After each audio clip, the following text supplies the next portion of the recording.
அந்த விமர்சனங்களை எல்லாம் கண்டிப்பாக நம்பாதீங்க. தனுஷ் வேண்டுகோள். அதாவது தமிழ் சினிமாவில் இருக்க முன்னணி நட்சத்திரங்களில் ஒருவர் தான் நடிகர் தனுஷ்.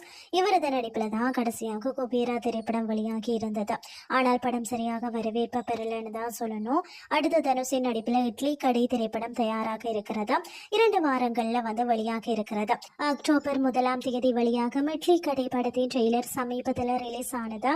அதாவது சமீபத்தில் நடந்த ட்ரெய்லர் வெளியீட்டு விழாவில் பேசும்போது படம் 9 மணிக்கு ரிலீஸ் என்றால் 12 மணிக்கு மேலே தான் ரிவ்யூஸ் வரும். ஆனால் ஒரு சிலர் ரிவ்யூஸ் 8 மணிக்கே வரும். அப்படி வரும் ரிவ்யூஸ் எல்லாம் நம்பாதீங்க. நீங்க படத்தை பார்த்து விட்டு எப்படி இருக்குன்னு சொல்லுங்க. இல்ல உங்கள் நண்பர்கள் படத்தை பார்த்து என்ன சொல்றாங்கன்னு பாருங்க. சினிமாவை நம்பி பல பேர் இருக்காங்க. பல தொழில்கள் சினிமாவை நம்பி இருக்கிறது. அதனால எல்லா படமும் ஓடணும், அது உங்க கையில தான் இருக்கிறது. சரியான விமர்சனங்களை பார்த்து அந்த படங்களை பார்க்கலாமா இல்லையான்னு நீங்க முடிவு பண்ணுங்க அப்படின்னு சொல்லி தனுஷ் சொல்லியிருக்கிறாரா.